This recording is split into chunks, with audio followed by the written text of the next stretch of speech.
In this video, we'll be taking a look at some of the stories and images that get sent in to us by our viewers. We get sent quite a lot of these, and we'd like to thank you all for sending in your experiences. We enjoy receiving them, so if yours isn't featured, then we apologise, and hopefully we'll use it next time. If you have your own images, videos or stories, please send them in to mystory@top5s.co.uk for the chance to be featured in an upcoming video. Now, if you haven't already done so, hit those lights, sit back, and enjoy.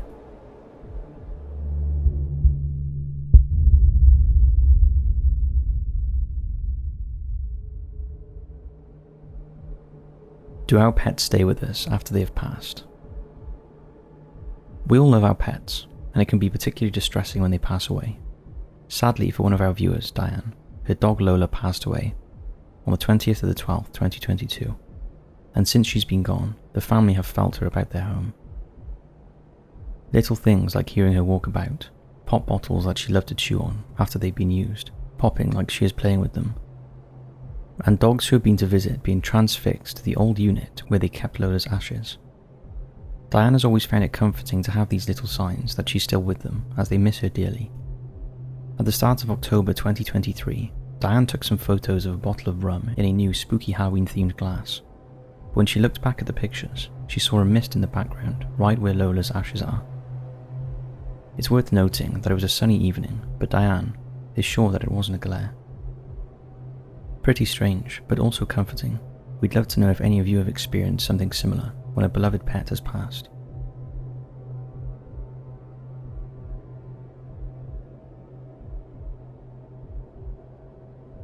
Scary Patreon personal story. This story was sent in by one of our patrons who wanted to share a creepy experience that happened a few years ago.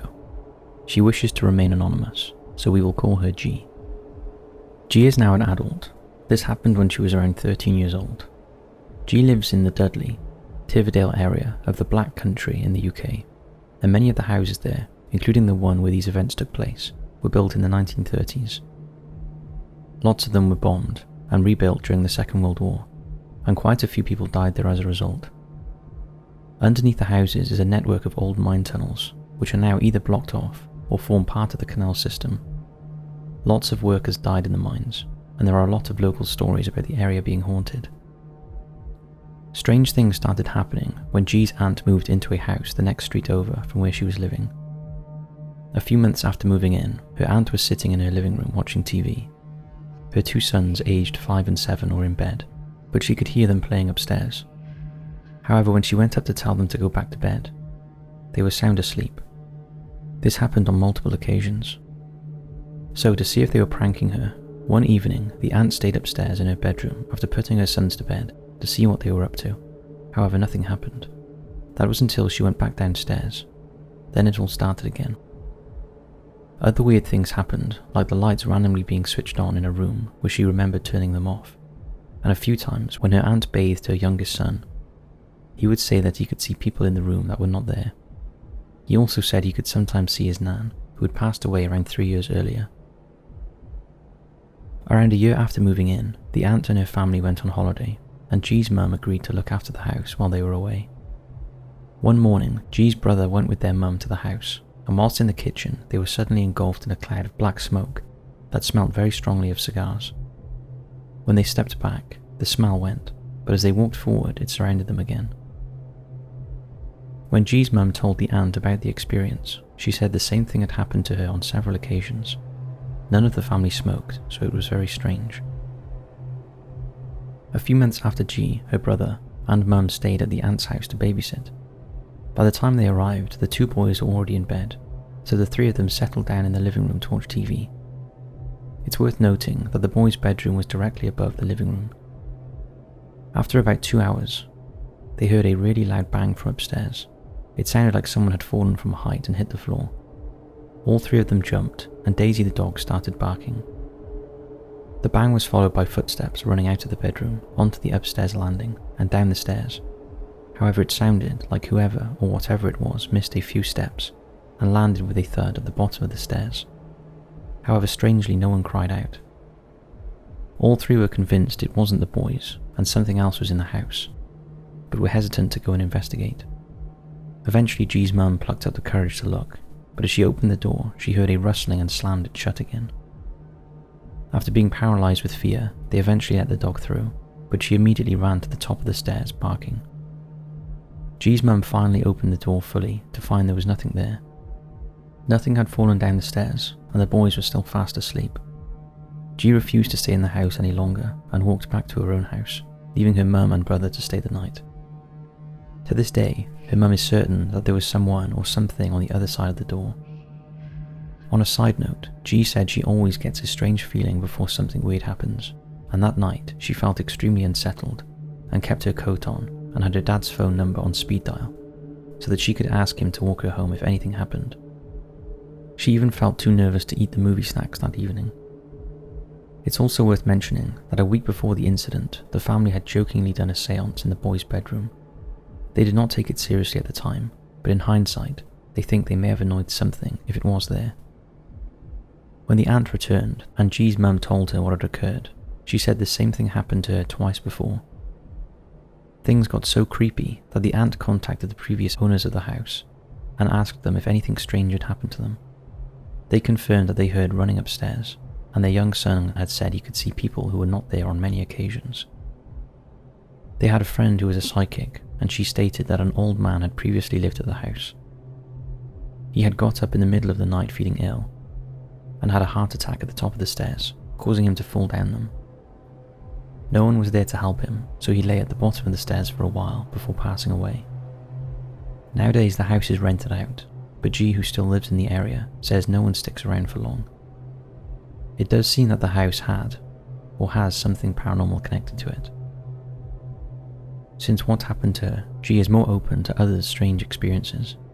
We would love to know your thoughts on this one, and if anything similar has happened to any of you.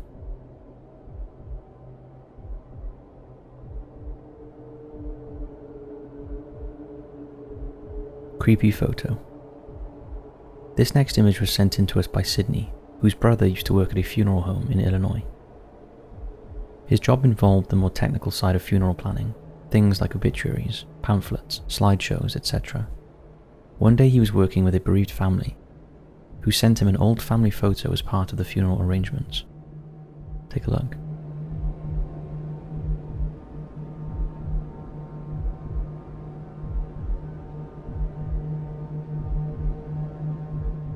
The spectre in the background is not supposed to be there, and no one has any idea who it is. What are your thoughts on this one?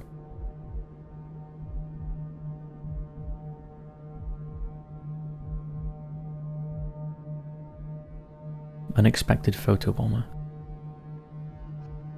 This next creepy photograph was sent to us by Kyle. He sent it to his girlfriend at around 3 AM in the morning. At the time they were having a text fight, and she was upset. When Kyle's girlfriend initially received it, she didn't notice anything strange about it. Take a look.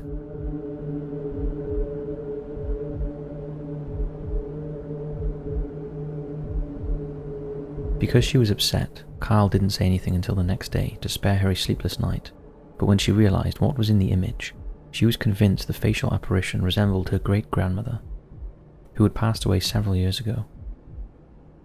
They were very close, and Kyle can't help but think she may have been comforting his girlfriend when she was upset during their fight. What do you think? Is this a case of pareidolia, or a ghost caught on camera?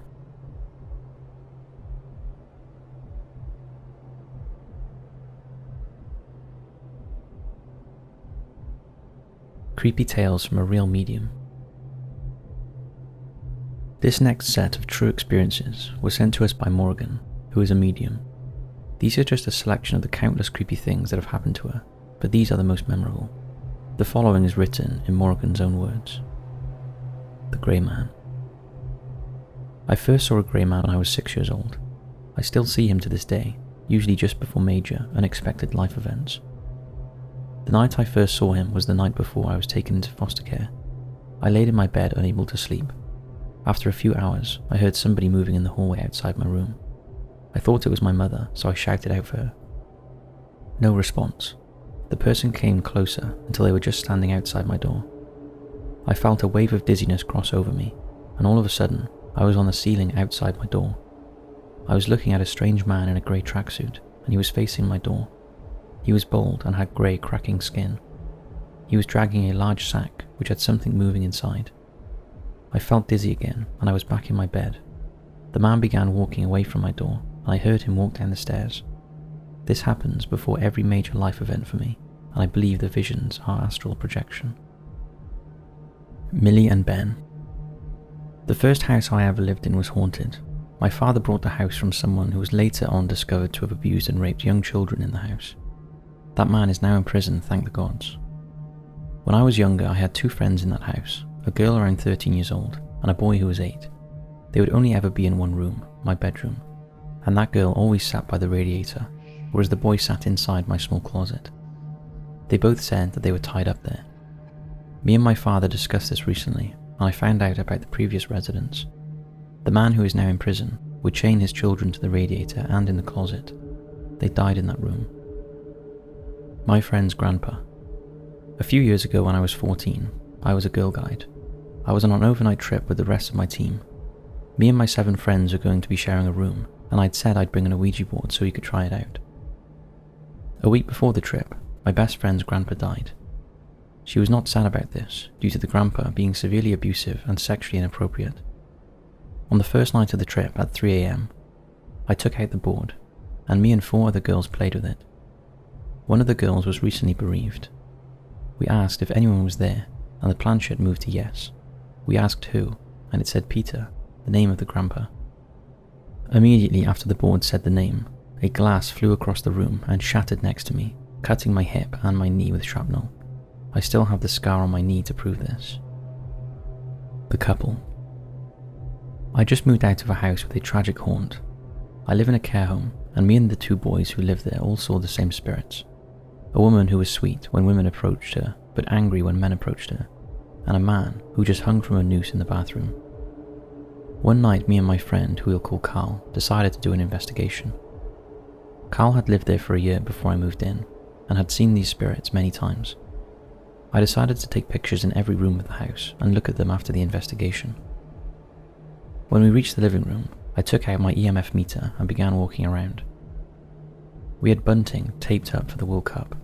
The bunting began moving aggressively, so I brought my EMF closer to the moving bunting and it spiked to red. We checked around for wind and there was none. The only movement in the room was at the other side of the bunting. I tried making the bunting move again by stamping where I had been walking, and nothing happened. I stayed in my room after that. That night, the woman stayed in my room. She was on the floor, peeking over at the end of my bed.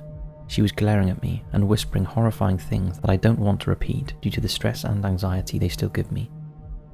I ran out of the room to find my other roommate, who we all called David. David confronted me for a few hours, and then we went back to our bedrooms.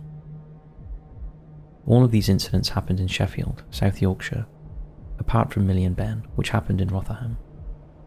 That concludes the events that Morgan shared with us. We would like to just thank her for sharing them with us, and allowing us to share them with you. So that's it for this viewer submission video. Thanks for watching, and if you have your own images, videos or stories, please send them in to mystory@top5s.co.uk. We'd love to see them. Thanks for watching, and we'll see you tomorrow for another creepy video.